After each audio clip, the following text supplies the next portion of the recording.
అందరికి నమస్కారం పెద్దలందరికీ. కాంగ్రెస్ పార్టీ ఇప్పుడు సతీష్ అన్న ఇప్పుడే చెప్పారు పెద్దలు. కాంగ్రెస్ పార్టీ పరిస్థితి ఏందని. ఈరోజు రాష్ట్రంలో అప్పుల పాలైపోయింది రాష్ట్రం. సరిగ్గా ఇన్కమ్ సోర్స్ లేదు. డబ్బులు తక్కువ వస్తున్నాయి. పూర్తిగా అప్పుల పాలైంది. వడ్డీలకే సగం పోతున్నారు. మరి ఒక్కసారి మనం అధికారంలోకి వచ్చే ముందు, ఎలక్షన్ పోయే ముందు కేవలం అధికారం ఎట్లా సాధించాలి, ఎట్లా ఓటు సీటు మీద కూర్చోవాలని అలవిగానే హామీలు ఇచ్చింది కాంగ్రెస్ పార్టీ వాళ్ళ. ఈ రోజు డబ్బులు ఇచ్చి ఇయ్యమనేసరికి వచ్చేసి పైసలు లేవు, ఖజానా ఖాళీ అయిపోయింది, అప్పులకు వడ్డీలకే సరిపోతుంది, ఏడికేం చేస్తాం, ప్రజలు తెచ్చిన కలెక్షనే వచ్చింది తీసుకొని రూపాయలు వచ్చిందే కడుతున్నామని చెప్తున్నారు. మరి ఒక్కసారి మరి ఎట్లా చేస్తే ఈ యొక్క లోటు బడ్జెట్ తీరుతుంది, రైతులందరికీ ఎట్లా ఇవ్వ కదా ఆలోచన చేసేది ఉండే. ఈ రోజు కేవలం కేసీఆర్ గారు 2014లో 36 లక్షల మంది రైతులకు ₹1,00,000 రుణం ఇచ్చి రుణమాఫీ చేసిండు ఆ రోజు. ఈ రోజు చేసింది ఏంటంటే ఆ రోజు 17,000 కోట్ల రూపాయలు కేసీఆర్ గారు మాఫీ చేస్తే ₹1,00,000. ఈ రోజు కేవలం 11.5 లక్షల మందికి రైతులకు మాత్రమే 6,800 కోట్లు రేవంత్ రెడ్డి గారు చేశారు. గమనించాలి రామ్మోహన్ గారు, ఒక్క మాట ఒకటి మీరు మాట్లాడండి, మీరే మాట్లాడండి. ఒకటి గమనించాలి, ఒకటి రామ్మోహన్ గారు దయచేసి ఒక మాట ఏనండి. రాష్ట్రాన్ని అప్పులో ఉండగా కేసీఆర్ గారు తీసుకోలేదు. రాష్ట్రం విడిపోయే టైంకి రాష్ట్రం లాభాల వాటిలో ఉంది, లాభాల్లో తెలంగాణ రాష్ట్రం ఉంది, మిగులు బడ్జెట్లో ఉంది. మరి అప్పులు చేయాల్సిన పరిస్థితి ఎందుకు వచ్చింది మీకు? కేసీఆర్ గారు అప్పులు ఎందుకు చేసిర్రు? ఇలా Karvena project, Udandapuram project, Yadadri power plant, Bhadradri power plant project, ఇవన్నీ చూసి అర్థమవుతాయండి. ఇవన్నీ ఊరికనే అప్పులు ఎందుకు చేసేటి? కుటుంబ పెద్ద ఒక ముఖ్యమంత్రి గారు రాష్ట్రాన్ని నడిపేటప్పుడు అప్పులు తీసుకొచ్చి పర్మనెంట్ ప్రాజెక్ట్స్ పైన పెట్టుబడి పెట్టడం జరిగింది.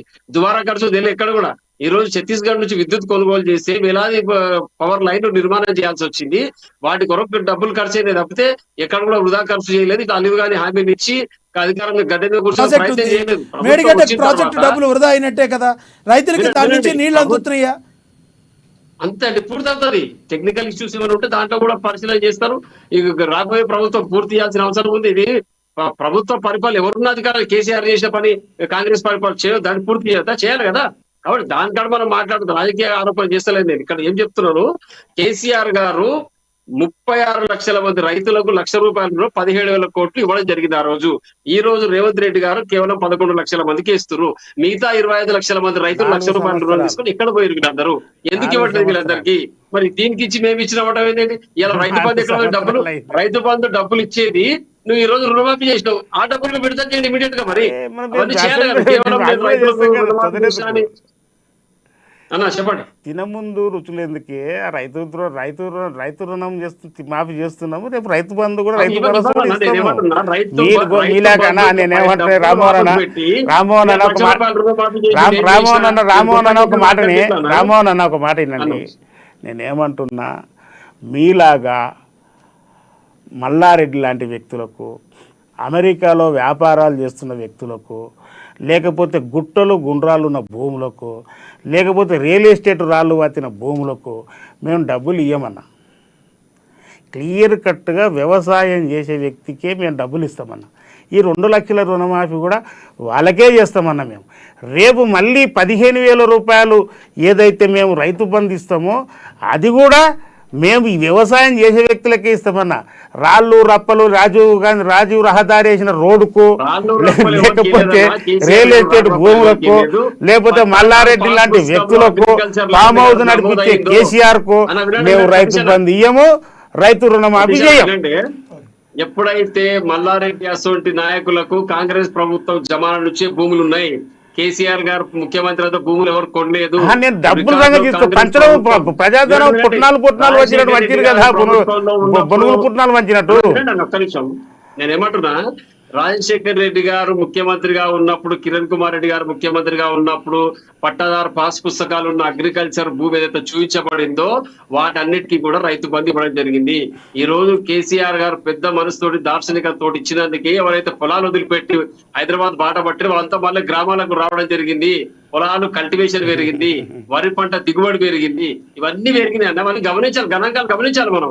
ఇవన్నీ పెరిగినందుకే రైతుల యొక్క జీవన శైలి మారింది. వాళ్ళ పిల్లలు వృద్ధిలోకి వచ్చిరు, వాళ్ళు వృద్ధిలోకి ఇచ్చిరు.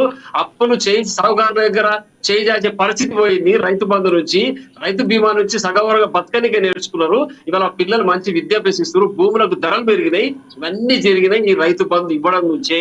ఇది మనం గమనించాలి. కేసీఆర్ గారు గొప్ప మనసుతోటి రైతు యొక్క జీవన ప్రమాణాలను పెంచే విధంగా ప్రయత్నం చేసిన ఆ రోజు. మనం ఏం చేసామని ఈ రోజు నేను 100 రోజుల్లో ఇస్తాను 2 లక్షలు తెచ్చుకోవాలని చెప్తే ఇవాళ రైతు బంధు పైసలు ఆపి రైతు ఓకే రామ్మోహన్ గారు, ఓకే ఓకే, కేసీఆర్ గారు గొప్పరే, కేసీఆర్ గారు గొప్పరే చేశారు.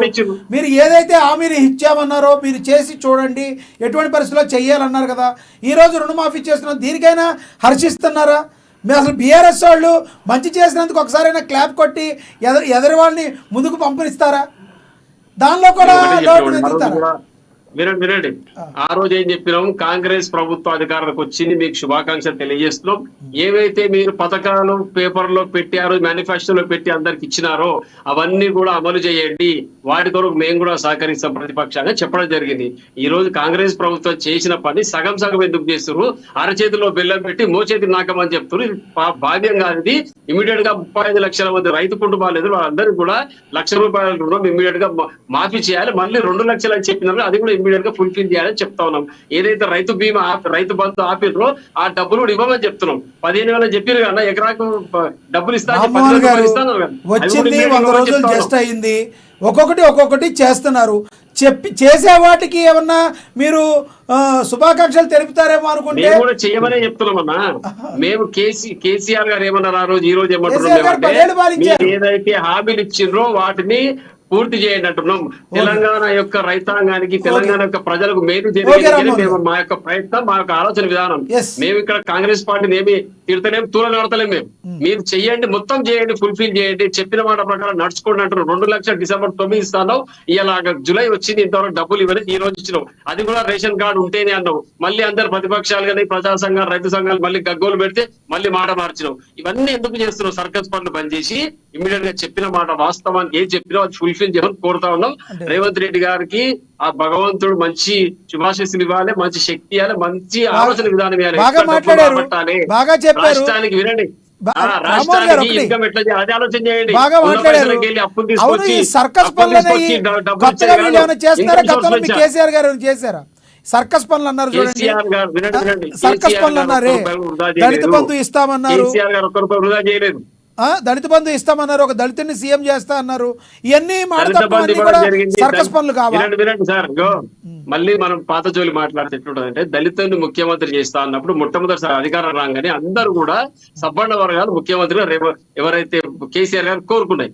రెండోసారి ఎలక్షన్ పోయినప్పుడు మళ్ళీ ముఖ్యమంత్రి కేసీఆర్ గారిని అంగీకరించారు కాబట్టి మళ్ళీ రెండోసారి అధికారంలోకి వచ్చింది. కాబట్టి దళిత ముఖ్యమంత్రి అనే